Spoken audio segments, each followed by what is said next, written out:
యెషయా గ్రంథం 43 అధ్యాయం 19వ వచనం. Behold, I will do a new thing. Now it shall spring forth. Shall ye not know it? I will even make a way in the wilderness and rivers in the desert. ఇదిగో నేను ఒక నూతన క్రియను చేయుచున్నాను, ఇప్పుడే అది మొలచును, మీరు దాన్ని ఆలోచింపరా. నేను అరణ్యంలో త్రోవను కలుగజేయుచున్నాను, ఎడారిలో నదులు పారజేయుచున్నాను. Same verse also given to us some years ago, again, for the ministry to be fulfilled in many parts of India. కొన్ని సంవత్సరాల కింద మాటికి యొక్క వాక్యం మనకి ఇవ్వబడదేనగా దేవుని యొక్క హిందూ దేశం యొక్క పలు భాగంలో దేవుని యొక్క పరిచర్య నెరవేర్చబడటకై ఈ వాక్యము ఇవ్వబడది. First we had the same given to us in Sri Madras in the year 1940. 1941 సంవత్సరాన ఈ యొక్క వచనం మద్రాసులో మాకు ఇవ్వబడేది. Later on again we had the same verse brought to us at different times. తర్వాత మళ్ళీ ఇదే వచనం వెవ్వేరు సమయంలో ఇది మా యొక్క గమనకు తీసుకొని రాబడ్డది. Again we the world. ప్రభు ఈ దినంలో లోకం యొక్క ప్రతి భాగంలో కూడా నూతనమైనటువంటి కార్యమును ఆయన చేయించుంటున్నాడు. That's how also the work began in Sri Madras in the year 1940 after a big campaign. 1940 సంవత్సరం పెద్ద దండయాత్ర జరిగిన తర్వాత ప్రభు ఈ విధంగానే మద్రాసు యొక్క పట్టణంలో తన పనిని ప్రారంభించినాడు. For full 3 months we had a city-wide campaign Sri Madras in 1940. పూర్తిగా 3 నెలలు 1940 సంవత్సరంలో ఆ యొక్క మద్రాసు పట్టణం అంతట్లో కూడా పూర్తిగా పట్టణం అంతట్లో కూడా గొప్ప దండయాత్ర జరపబడింది. The last meeting we had in Madras that year 1940, same message came. ఆ యొక్క ఆఖరి కూటంలో 1940 సంవత్సరాల వచ్చినాడు. ఆఖరి కూటంలో ఇదే వర్తమానం మళ్లీ వచ్చినది. Lord wants to do a new thing in our midst, in our country. ప్రభు మన మధ్యలోనూ మన దేశంలోనూ నూతనమైనటువంటి కార్యములు చేస్తానని ఆయన కోరుచుంటున్నాడు. We never knew how it will begin and who are the vessels through whom it will begin. అది ఎట్లా ప్రారంభమవుతుందో, ఏ పాత్రల ద్వారా అది ప్రారంభమవుతుందో మాకు తెలియకుండాను. But no, unless we pray together with a burden, we don't know God's mind. అయితే మనం ప్రార్థించినట్లయితే మనం ప్రార్థించిన తప్ప దేవుని యొక్క మనసు మనం దీని విషయం ఎరగం. And that's how God is burning His saints and servants to pray with perseverance and with great travail in many parts of the world for the very same new thing. ఈ యొక్క నూతనమైనటువంటి కార్య నిమిత్తమై లోకం యొక్క పలు భాగంలోనూ దేవుడు తన యొక్క పరిశుద్ధుల ద్వారా ప్రార్థనా భారమును వారికి కలుగజేస్తుంటున్నాడు. That was expressed by many in Switzerland recently when they had this Congress on evangelism. ఆ యొక్క ఎవాంజలిజం మీద ప్రదర్శనలో స్విట్జర్లాండ్ లో అయినటువంటి కాన్ఫరెన్స్ లో ఇదే కోరబడ్డది. New thing. నూతనమైనటువంటి కార్యం. And they are longing for something new.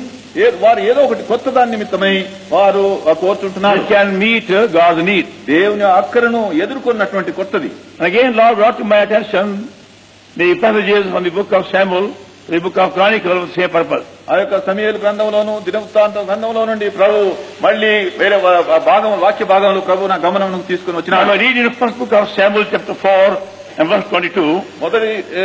మొదటి సమూయేలు గ్రంథము 4వ అధ్యాయం 22వ వచనంలో. First Samuel 4:22. మొదటి సమూయేలు 4:22. The glory is departed from Israel, for the ark of God is taken.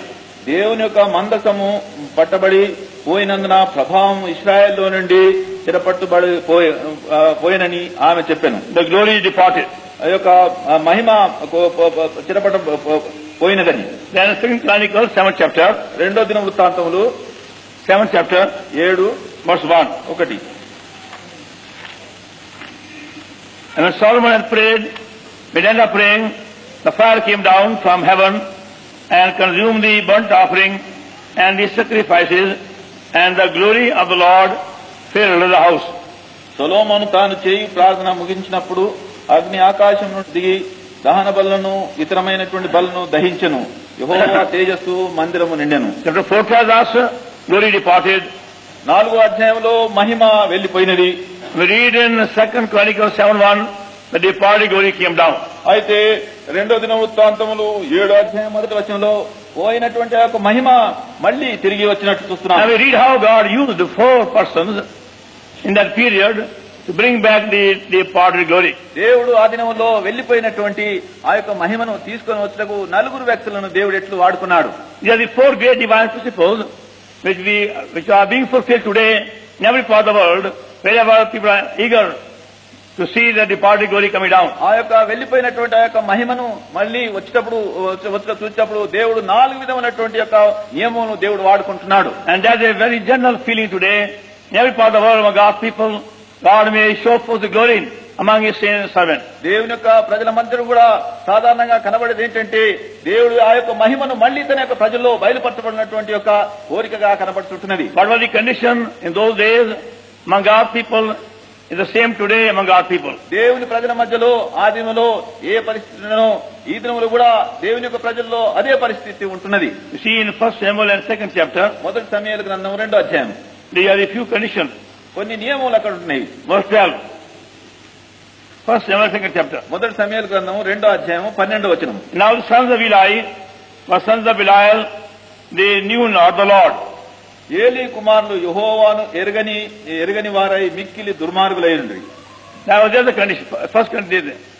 అది మొదటి యొక్క పరిస్థితి. They were sons of the high priest, వారు ప్రధాన యాజకుని యొక్క కుమారులు, but they did not know the Lord. అయితే ప్రభువును ఎరిగినటువంటి వారు కాదు. They had no personal experience of living God. సజీవుడైనటువంటి దేవుని గురించినటువంటి వ్యక్తిగతమైన అనుభవం వారికి లేదు. And that can be said today also among many God's servants, many places.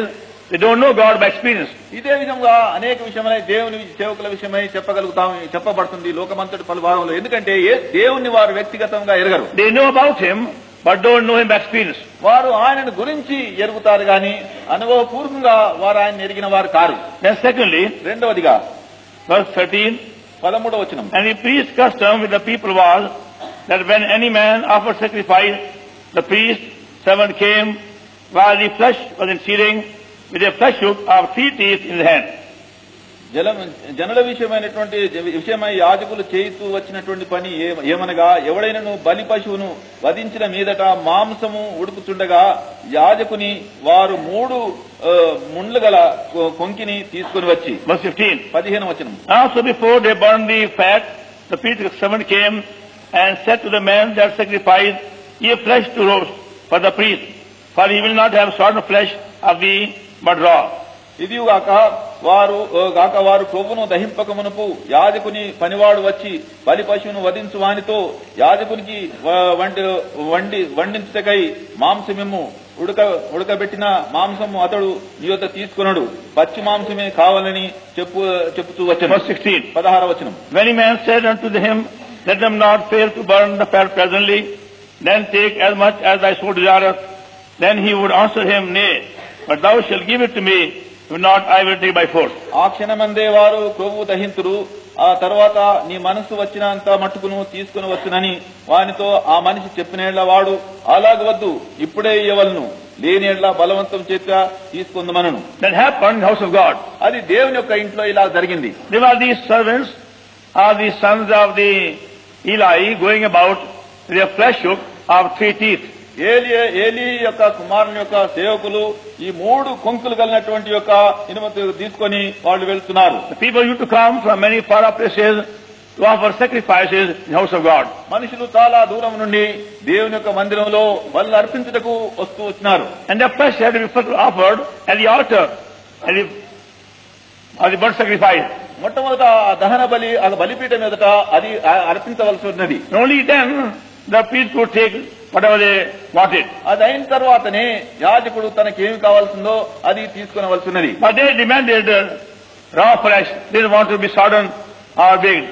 అయితే వారు ఆ పచ్చి మాంసమే కావాలని కోరుతున్నారు. అది ఉడకబెట్టిందైనా లేక వండిందైనా వారికి అవసరం లేదని వారు బలవంతం చేస్తున్నారు. Anybody came in with the flesh of sacrifice, ఎవరైనా ఆ యొక్క బలి మాంసం తీసుకుని ఎవరైనా వచ్చినట్లయితే they demanded that. వారు దాన్ని అడుక్కుంటున్నారు. The priest wanted the best flesh for his own personal use. ఆ యొక్క యాజకుడు తన యొక్క వ్యక్తిగతమైనటువంటి లాభం నిమిత్తం వాడుకుంటకై అతి శ్రేష్టమైనటువంటి మాంసం అతనికి ఇవ్వాలని బలవంతం చేసినారు. People would say, మనుషులు అంటారు, let them first of all offer the sacrifice, then let's take what is desire. మొట్టమొదట వారు వచ్చి బలి అర్పించలేండి, అర్పించిన తర్వాత వారికి ఏది కావాలనో దాన్ని తీసుకోమని వారు ప్రజలు అయితే వాళ్ళంటే కాదు, our master said, you take first. మా యజమాని అంటాడు మొట్టమొదటి నువ్వు మాంసం తీసుకో. You won't give us willingly, we will take by force. నీవు ఇష్టపూర్వకంగా దాన్ని ఇవ్వకపోయినట్లయితే బలవంతం చేత మేము లాక్కొని పోతామంటే. They were the servants of God, taking away God's portion, the house of God by force, with the help of the hook of 3 teeth.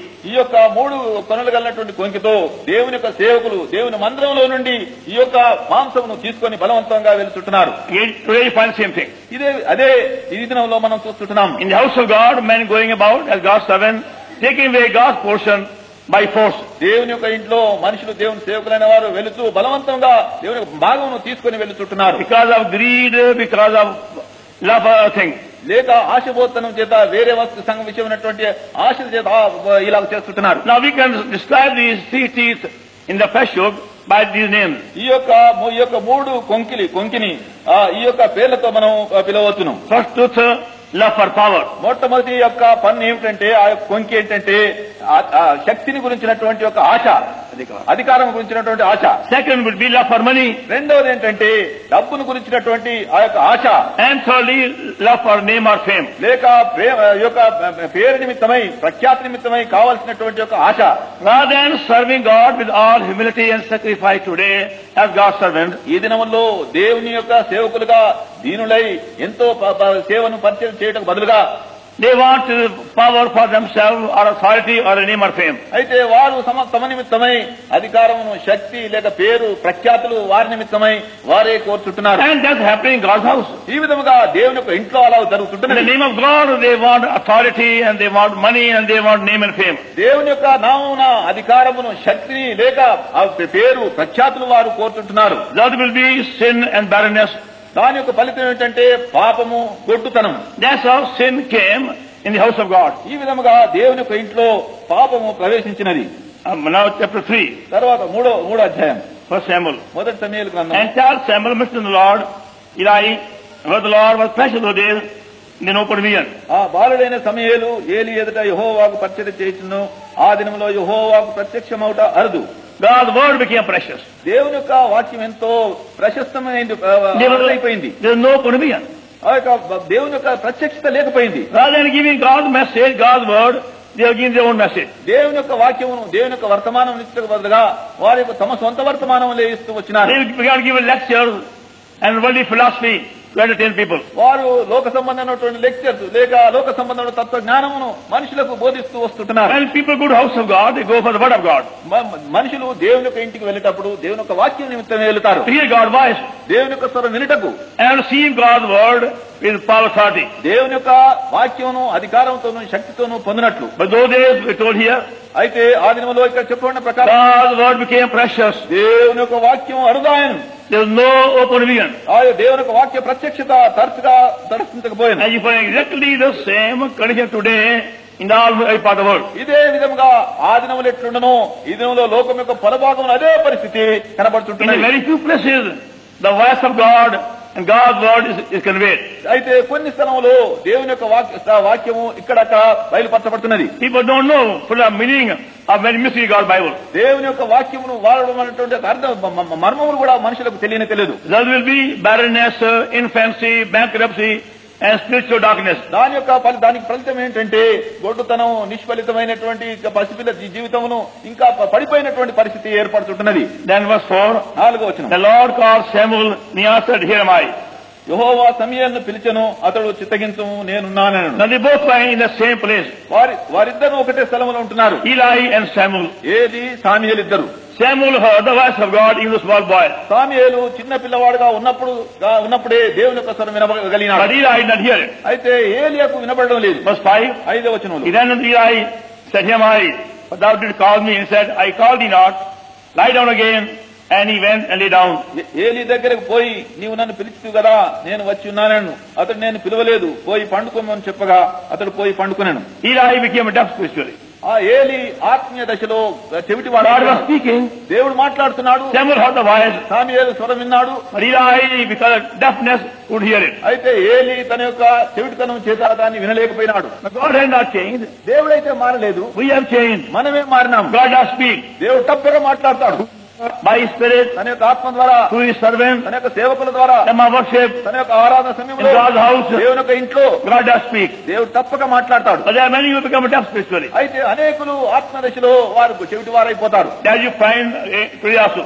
ఇది యొక్క ఈ విషయంలో మనం సత్యంగా చూస్తున్నాం. And that's why the glory departed. అందును బట్టి దేవుని మహిమ తొలగిపోయినది.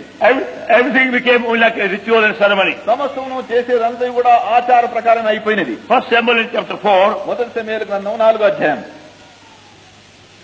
First Samuel in chapter 4. మొదటి సమూయేలు గ్రంథం 4వ అధ్యాయం. And verse 3. 3వ వచనం. And when the people were come to the camp, the elders of Israel said, wherefore, and Lord spirit us today, verse 15, let us pay the ark of the covenant out of Shalom unto us. When it cometh among us, he may save us out of the hand of the enemies. కాబట్టి జనులు పాలెములోనికి తిరిగి రాగా ఇశ్రాయేలు పెద్దలు యెహోవా నేడు మనలను ఫిలిష్తీయుల ముందర ఎందుకును ఓడించెను, షిలోహులోనున్న యెహోవా నిబంధన మందసమును మనం తీసుకొని మన మధ్యన ఉంచుకుందాం రండి, అది మన మధ్య ఉండినేలా అది మన శత్రువుల చేతిలో నుండి మనం రక్షించనండి. On the one hand, they have despised the sacrifice meant for God. ఒక పక్షం చూస్తే దేవునికి చెందవలసినటువంటి యొక్క ఆ బలి అర్పణను వారు They తృణీకరించినారు. have not shown any respect for God's house. దేవుని భయభక్తులు వారేమాత్రం చూపించలేదు. Now when the enemy came, ఇప్పుడు శత్రువు వచ్చినప్పుడు, when the first enemy came against them, శత్రువు వారికి విరోధం వచ్చినప్పుడు, now they bring the ark of God in the battlefield. ఇప్పుడు ఆ యొక్క యుద్ధ భూమిలోనికి యెహోవా యొక్క మందసమును తీసుకుని Like వస్తున్నారు. many people, అనేకులు చేసినట్లు they won't think of God when they are prosperity. వారు బాగా అభివృద్ధి పొందినటువంటి దినంలో దేవుని విషయం ఎన్నడూ తలంచరు. Only when they are in trouble and difficulty, they call upon God. వారు ఎప్పుడైతే కష్టంలో ఇబ్బందులో ఉంటారో అప్పుడే దేవుని నామమున వారు Now ప్రార్థిస్తారు. the same young men who were despising God's house, taking away God's portion by force, now they are coming along the ark of God battlefield. ఏ యవనస్తులైతే దేవుని యొక్క మందసమును బలిని తృణీకరించి బలవంతంగా అర్పణ తీసుకుని వెళ్తున్నారో అటు ఆ యవనస్తులే ఇప్పుడు వచ్చి దేవుని యొక్క మందసమును బలిపీఠం యొక్క యుద్ధ భూమిలోనికి తీసుకుని వెళ్తున్నారు. Verse 4. 4వ The వచనం. people were sent to Shiloh, and they might bring from them the ark of the covenant, which dwelt between the cherubims. And two sons of Eli, Hophni and Phinehas, were there with the ark of the covenant of God. కాబట్టి జనులు షిలోహునకును కొందరిని పంపి అక్కడ నుండి కెరూబుల మధ్యను ఆసీనుడయుండు సైన్యములకు అధిపతి యెహోవా నిబంధన మందసమును తెప్పించిరి. ఏలి యొక్క ఇద్దరు కుమారులైన హోఫ్నియు ఫినెహాసును అక్కడ దేవుని నిబంధన మందసమునొద్ద ఉండిరి. Without honoring God's word, without obeying God's word, they want to get victory over Philistines. దేవుని గణపరచకుడను దేవుని వాక్యమును గణపరచకుడను వీరు శత్రువుపైన దేవుని వారు ఇప్పుడు కోరుతుంటున్నారు. So as a formality, they bring the ark of God in the battlefield. ఒక అలవాటు చొప్పున దేవుని యొక్క మందసమును ఆ యొక్క యుద్ధ భూమిలోనికి వారు తీసుకుని వస్తున్నారు. The result was, ark of God was taken by the Philistines.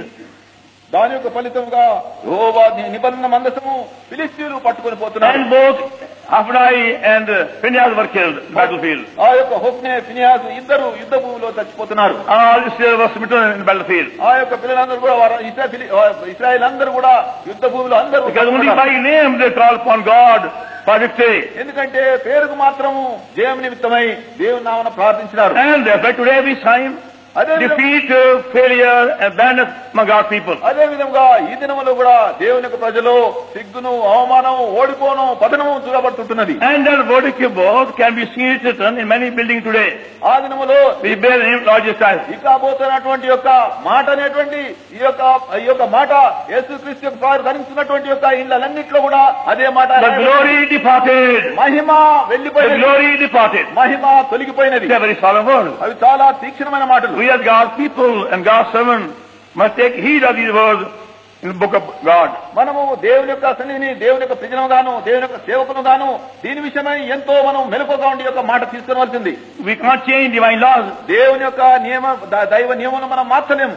Thus we find how glory departed, and they had to go through many years of hardship afterwards. ఈ విధంగా మహిమ తొలగిపోయిన తర్వాత ఎన్నో సంవత్సరములు కష్ట పరిస్థితిలో గుండా ఈ ప్రజలు వెళ్ళవలసి వచ్చింది. And God used the fourth person, as we see in this book, to bring back the departed glory. దేవుడు ఈ యొక్క పుస్తకంలో చూపించబడిన ప్రకారం ఇప్పుడు తొలగిపోయినటువంటి మహిమను తీసుకుని వచ్చుటకు 4 వ్యక్తులను దేవుడు వాడుకున్నాడు. First Hannah, మొదట హన్నా, second Samuel, రెండవది సమూయేలు, third David, మూడవ డేవిడు, and fourth Solomon. 4వది సొలొమోను.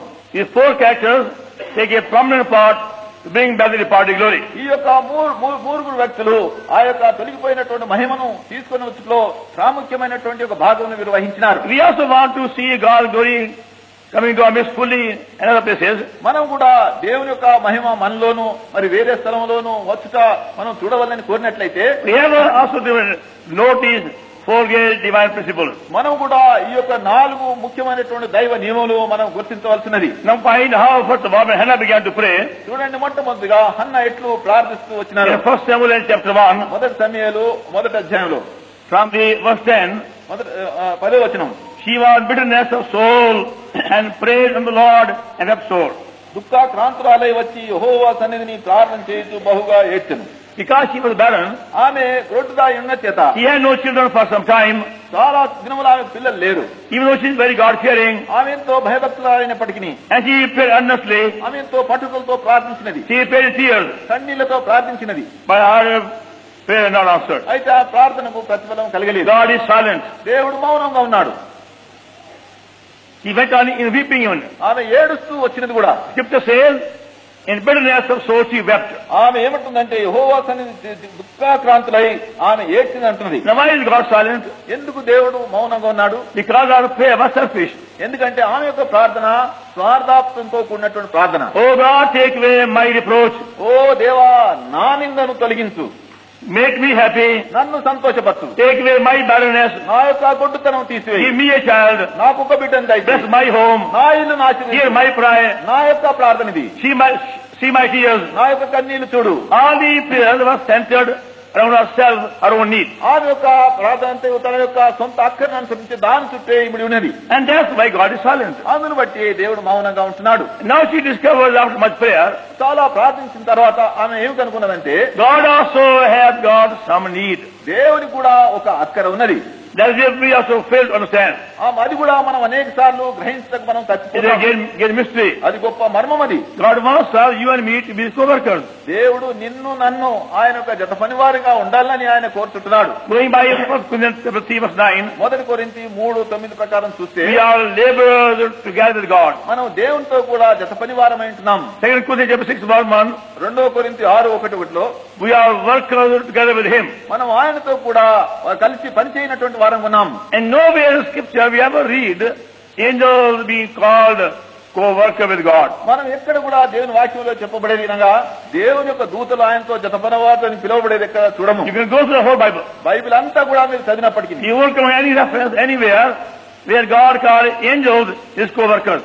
దేవుని వాక్యంలో ఎక్కడ కూడా ఏ రెఫరెన్స్ కూడా దేవుడు తన యొక్క దూతలను తన యొక్క జత పనివారని పిలిచేది కూడా ఎక్కడ కనబడదు. But we foolish human beings, weak human beings, full of defilement, corruption, can become God's co-workers. అయితే బుద్ధిహీనమైన మానవుని మనము ఎంతో బుద్ధిహీనం, పాపంతో నమ్రతతో నిన్నటువంటి వారిని కూడా దేవుడు మన జత పనివారని పిలుస్తుంటున్నాడు.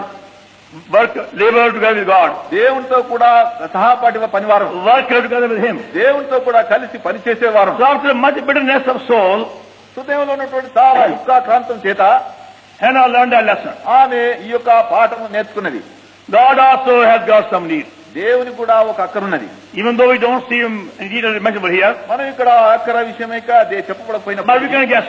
మనం దాని విషయం ఊహించవచ్చును. When Hannah would be saying, ఆమె ఒకవేళ ఈ విధంగా చెప్పడం బదులుగా, Oh God, why are you silent? దేవా, నీవు ఎందుకు మౌనంగా ఉంటున్నావు? It's a long time, for so many years, I've been seeking thy face, calling upon thee for my need. ఇంతకాలము ఇన్ని సంవత్సరములు నీ నాకు అక్కడి నుంచి విషయమై నీ ముఖ దర్శనం నేను చేస్తూ ప్రార్థిస్తూ వస్తుని.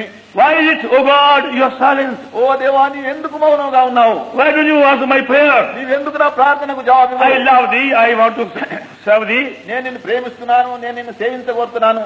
But Lord said to her, ప్రభు ఆమెతో అన్నాడు, what about my need? అయితే నా అక్కరేమిటి? You are concerned about your need?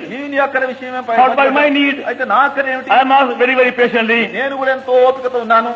I want you to be my co-worker నీవు నాతో కూడా జత పని వారాలుగా ఉండవాలని and meet my need. నా అక్కర నీవు తీర్చవాలని నేను కోరుతున్నాను. Then her eyes opened. అప్పుడు ఆమె కన్నులు తెరవబడ్డాయి. God wants me to be his co-worker దేవుడు నన్ను తన యొక్క జత పనివానిగా ఉండవాలని, and a co-laborer ఆయనతో కలిసి and a partner. ఆయనతో పాలిభాగస్తునిగా. And that's why our prayer was changed afterwards. అప్పుడు తర్వాత ఆమె ప్రార్థన ఇప్పుడు మారింది. In verse 11, 11వ వచనం, in 1 Samuel, 11వ and chapter 1, మొదటి and సమయంలో verse 11, మొదటి అధ్యాయం 11వ వచనం. Lord, give me a man child he will be lent back today. నాకు మగపిల్లను నువ్వు దయచేసినలా వాడు నీకు మళ్ళీ నేను ఇచ్చేస్తాను. And God heard the prayer. దేవుడు ప్రార్థన విన్నాడు. Now if God wanted, he could have easily sent an angel to rebuke Eli. ఒకవేళ దేవుడు కోరినట్లయితే తన దూతలను పంపి ఏలీని గద్దించుడవుతును. He sent angel to feed Elijah, didn't he? In 1 Kings chapter 19. మొదటి 19వ అధ్యాయంలో మనం చూసినాము ఏలియాకు భోజనం పెట్టుటకు దేవుడు ఆ కాకులను పంపినాడని. God, angel. దూతలను పంపినాడు. Also God sent angel తర్వాత దేవుడు to fill him, go to Gaza. తరువాత గాజాకు వెళ్ళుటకు అతను భోజనం పెట్టకు దేవుడు దూతలను పంపినాడు. He sent angel to know the birth of Lord Jesus Christ. యేసుక్రీస్తు వారి యొక్క పుట్టుక విషయమై బయలుపరచుటకు దూతలను ఆయన పంపినాడు. Also he sent angels of resurrection of Lord Jesus Christ. తర్వాత యేసుక్రీస్తు వారి పునరుద్ధాన విషయం చూపించుటకు దూతలను ఆయన పంపినాడు. He sent angel to feed in the prison. తర్వాత పేతురును ధైర్యపరచుటకు He got many angels. చాలా దూతలు ఆయనకున్నవి. God could have sent angels, దేవుడు దూతలు పంపి ఉండవచ్చును. but he did not that way. అయితే దేవుడు అట్లా చేయలేదు. Also, తర్వాత if God could speak to Samuel directly, దేవుడు సమూయేలుతో ముఖాముఖిగా మాట్లాడగలిగితే why can't he speak to Eli directly? ఆ సమయంలో దూతల ద్వారా ఎందుకు Eli. ఏలితో ఎందుకు దేవుడు మాట్లాడకూడదు? He has a heavenly plan. ఆయనకు పరలోకం యొక్క ఏర్పాటు ఉంటున్నది. He wanted Hannah to be the partner at that time. ఆ సమయంలో హన్న తనతో కూడా పాలిభాగస్తురాలుగా ఉండవాలని Hannah never దేవుడు knew what the honor was being conferred upon her in becoming God's partner. దేవుని యొక్క పాలిభాగస్తుగా ఉన్నటువంటి ఒక భాగ్యం ఉండలేదు. And many of us only think of salvation, getting what we need from God. మనం చాలా మంది రక్షణ ఇంతే అడుగుతాం. దేవుని యొద్ద నుంచి మనం ఏదైతే అక్కడ ఉందో దాన్ని పొందుట విషయం మనం అనుకుంటున్నాం. But don't realize God also have got some need to be met through you and me. అయితే దేవుడు నీ ద్వారా నా ద్వారా అక్కడ తీర్చబోటకు ఉన్నాడనేటువంటి యొక్క సంగతి మనం గుర్తించడం లేదు. Even though we are mortal, foolish, weak, wretched human beings, మనం పనికిరానటువంటి మరణం లోనైనటువంటి బుద్ధిహీనమైనటువంటి మానవులమైనప్పటికీ here we have the honor to become God's co-worker and meet God's need. మనం దేవునితో జతపని వారుగా ఉన్నటువంటి ఒక ధన్యత, దేవుని అక్కర తీర్చేటువంటి ధన్యత మనం కలిగి ఉంటున్నాం. When Hannah met God's need అన్న దేవుని యొక్క అక్కర తీర్చినప్పుడు and willing to give back child to God, ఆ యొక్క బిడ్డను మళ్ళీ దేవునికి ఎప్పుడైతే ఇష్టపడరో he was blessed, the whole nation was blessed. ఆమె ఆశీర్వించబడది, జనాంగం అంతా కూడా ఆశీర్వించబడది. Now most of our prayers are very selfish. మన యొక్క ప్రార్థన చాలా మన ప్రార్థనలు ఎలా ఉంటాయంటే స్వార్థప్రియంగా ఉంటున్నవి. Some of us only pray our own family. కొంతమంది అయితే వారి కుటుంబం కోసమే ప్రార్థిస్తారు. Lord bless me and my wife and my children, amen. ప్రభువా నన్ను, నా భార్యను, నా పిల్లలను ఆశీర్వదించుము, ఆమేన్. And you find them later on, తర్వాత you may pray for a few friends, a few neighbors. తర్వాత ఏం చేస్తామంటే కొద్ది స్నేహితుల విషయమై, పొరుగు వారి విషయమై ప్రార్థించవచ్చు. Are your street or city? Street or city? లేక వారి యొక్క వీధిలో ఉన్న వారిని, పట్టణంలో ఉన్న వారి కోసం. Our prayer means selfish. మన యొక్క ప్రార్థన ఒక స్వార్థప్రియమైన ప్రార్థన. As God's co-workers, learn to travail in agony for the whole India, whole world. దేవుని యొక్క జతపని వారుగా హిందూ దేశం అంత నిమిత్తమై, లోకం అంత నిమిత్తమై ప్రార్థనలో ప్రసవేదనటువంటి వారుగా ఉండవచ్చు. When the burden of prayer first was given to us in the year 1933 in India, in Karachi, మొట్టమొదట 1933వ సంవత్సరంలో కరాచీ పట్టణంలో ఎందుకు ఈ యొక్క ప్రార్థన భారం దేవుడు మనకు. I only began to pray for Karachi. నేను అప్పుడు మొట్టమొదట కరాచీ కోసమే ప్రార్థిస్తున్నాను. That was a very big city, అది very worldly city. చాలా దుర్గమార్గమైన పట్టణం, చాలా లౌకికమైన పట్టణం. Then began to pray for Sindh, ఆ the province of Sindh. తర్వాత సింధు ప్రాంతానికి ప్రారంభించినాను. Then began to pray for the whole North, Punjab and Sindh also. తర్వాత పంజాబ్, సింధు కోసం ప్రార్థిస్తున్నాను. Then began to pray for whole India. తర్వాత హిందూ దేశం అంతటి కోసం Then for the whole world. తర్వాత లోకం ఇలాగ మనిషి ఎక్కువ అయిపోయింది. But it took me more than 65 years to learn the lesson. 5 years. దాదాపు 5 సంవత్సరాల యొక్క పాఠం నేర్చుకోవడం నాకు అవసరమైంది. We had prayed for hours and whole night in some places. కొన్నిసార్లు గంటల కొద్ది రాత్రంతా కొన్ని స్థలంలో But only ప్రార్థన. I got to work in a small area. దేవుడు ఒక చిన్న స్థలంలో పనిచేయడం ప్రారంభించినప్పుడు Only in the year 1938, 1938వ సంవత్సరం, the month of June 38, June 1938వ సంవత్సరం we began to pray the whole world. లోకమంతటి కోసం అప్పుడు ప్రార్థన ప్రారంభించినాం. We divided ourselves into small groups. మేము చిన్న చిన్న గుంపులుగా మేము చేసుకున్నాము. Now we had 19 nights of prayer in Kergaon near Pune at that time. ఆ సమయంలో కేట్గాంలో, పూనా దగ్గర 19 రాత్రులు ప్రార్థనలో గడిపినాం. After the evening meeting, ఆ యొక్క సాయంత్రం కూడిక అయిన తర్వాత we divided the group people in different groups. మనుషులను వేరు గుంపులుగా మేము First భాగించినాము. of all, for every province, మొట్టమొదట ప్రతి ఒక్క ప్రావిన్స్ కోసం like Punjab and UP, Madhya Pradesh, Maharashtra, Gujarat, like that way. Punjab, UP, Madhya Pradesh, Maharashtra, Gujarat అన్నటువంటి ఒక ప్రాంతం నిమిత్తం ప్రార్థించినాం. And after a while, we began to pray for Asia. తర్వాత ఏషియా By name. పేరు ఏషియా ఖండ విషయం China, ప్రార్థించాం. Japan, Philippines, Sumatra, Java, so on. China, Japan, Sumitra, Philippines, Java ఈ విధంగా Then ప్రార్థించాం. we're part of Europe తర్వాత యూరోప్ కోసం, And Africa. Africa కోసం, and America. America కోసం. Then God began to work. తర్వాత దేవుడు పని చేయటం ప్రారంభించాడు. After our prayer circle began to enlarge. అప్పుడు మా యొక్క ప్రార్థన యొక్క వలయం ఎక్కువ అవుతూ వచ్చినప్పుడు, And before that, అసలు దానికంటే ముందు we had to pray earnestly. మేము మొట్టమొదట పట్టుదలతో We had to ప్రార్థించాము. pray in tears, కన్నీళ్లతో ప్రార్థించినాము. but could not see God working more deeply. అయితే దేవుడు ఇంకా లోతుగా పనిచేయడం చూడలేదు. We saw some blessing, no doubt, అవును, కొంత ఆశీర్వాదం చూసినాం, దానికి but అనుమానం not లేదు. full blessing. అయితే పరిపూర్ణమైన ఆశీర్వాదం కాదు. It's only when we was enlarged, ఎప్పుడైతే మా యొక్క దర్శనము విశదీకరించబడదు, then we saw God working more deeply. అప్పుడు దేవుడు చాలా లోతుగా పనిచేయడం ప్రారంభించినాం. Now we see him working today even in many parts of the world. ఇప్పుడు దేవుడితో లోకం యొక్క పలు భాగంలో పనిచేసే చూస్తున్నాం. And we thank God for the honor we have to be co-workers. దేవుని యొక్క జత పనులవాడుగా ఉంటకు ఇచ్చినటువంటి ధన్యతను బట్టి దేవునికి ఎంతో వదనం చేస్తున్నాం. And that's why we want you to learn how to pray earnestly, how to pray without ceasing, how to pray the prayer today indeed. ఈ దినంలో కూడా పట్టుదలతోనూ ప్రసవ వేదన ప్రార్థించకును పట్టుదలతో ప్రార్థించకు మనం నేర్చుకోవాల్సినది. We are concerned with the whole world. మనం ఇప్పుడు లోకం యొక్క అంతటిపై మనకు God పట్టుదల. may do a new work in the whole world, among all nations. లోకమంతట్లోనూ జనాంగములన్నింటిలోనూ కూడా దేవుడు నూతనమైనటువంటి కార్యం చేయనట్లు, And not only in Hyderabad or in India, but the whole world. Hyderabad లోనే కాక హిందూ దేశంలోనే కాక లోకమంతట్లు కూడాను And with that burden, we want to pray for each other. అట్టి భారంతో కూడా కలిగి ఉండి ఒకరి నిమిత్తం ఇప్పుడు ఒకరు ప్రార్థించాలని కోరుతున్నాం.